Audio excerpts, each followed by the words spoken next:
Okay, so I'm back from Aldi. I'm going to show you all the items and the price. I'll show you a breakfast, lunch and dinner. We'll then see what it cost for the full day of eating, and then we'll jump onto the computer and we'll look and see if we hit all the macro and micronutrient requirements. Spinach, £1.79. Lettuce, 84 pence. Mushrooms, £1.40. Sweet potatoes, 69 pence each. Red onions, 69 pence. Almonds, £1.49.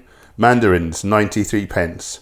Peppers, £1.35. Couscous, 99 pence. Soya milk, 59 pence. Oats, 75 pence. Sunflower seeds, £1.29. Milled linseed or flax seeds, £1.79. Dates, £1.29. Cannellini beans, 35 pence. Kidney beans, 30 pence. Frozen berries, £1.39. Baby corn, £1.15. Apples, 60 pence. And the tomatoes were 69 pence. For breakfast, we're making a delicious berry porridge. If you're in a rush, you could whiz this up in a blender to make a smoothie. However, keeping everything intact would better feed the gut microbiome for an even better health outcome. Add the oats, dates, berries and milk to a saucepan. Bring to the boil and then simmer while stirring continuously. Once the porridge has reached the consistency that you like, pour into a bowl, add on the flax meal, and then if you like, you can add on some cinnamon for a little extra nutrition.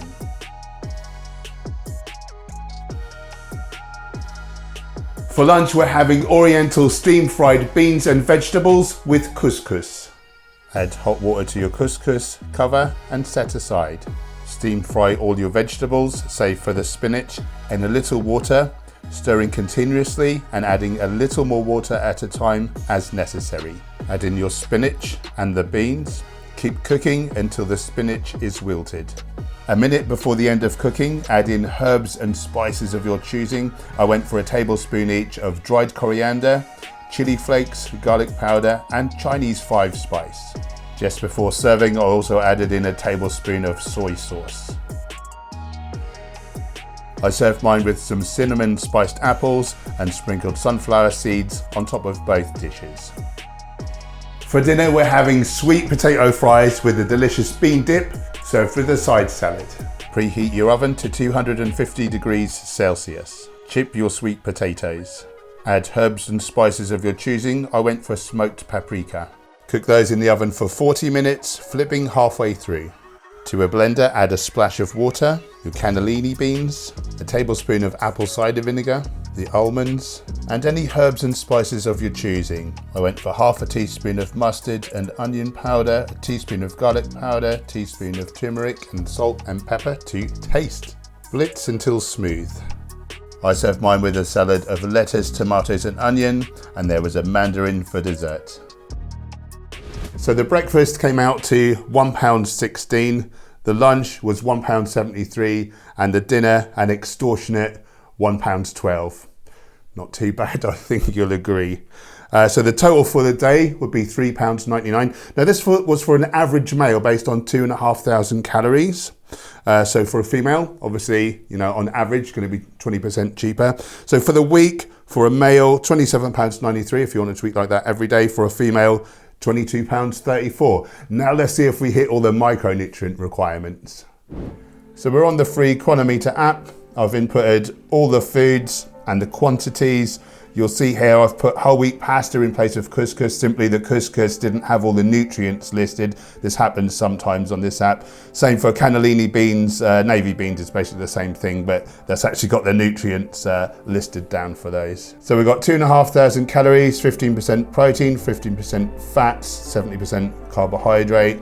Total protein 107, the average male only needs 56. Net carbs 357, so lots of fuel, and 42 grams of dietary fats. We've got nearly 100 grams of fiber. Fiber is essential to our health. We need to make lots of short chain fatty acids. The more the better. This will become more mainstream as time goes on, but trust me on that one. Omega-3, 4.2 grams. We actually only need 3.2 for a male, so that's smashed. Omega-6, we don't know the RDA. This is just an average of a sick population that they sort of set as an amount to aim for. I prefer to come in much lower, but if you wanted to go for the official sort of amount, you could just add in more of the sunflower seeds or almonds. With the protein, you'll see that all of the essential amino acids are well and truly covered.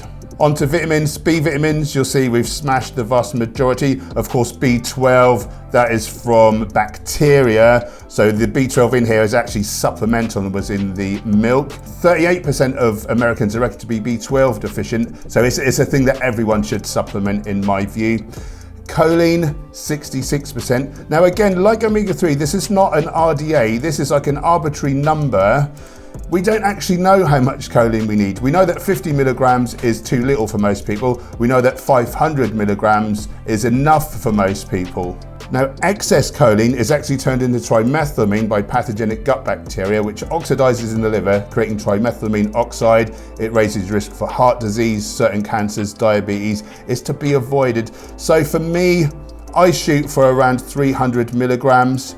If you want to stick to the official recommendations, you could just add in more legumes, whole grains, and some vegetables such as Brussels sprouts, cauliflower, and broccoli. Personally, the time I'd worry about getting the higher score, for me, you do you, but for me, it's when B12, methionine, which is an amino acid, and folate, when they are low, it's kind of conditionally essential. So experts can't even make their mind up. Is it essential? Is it non-essential?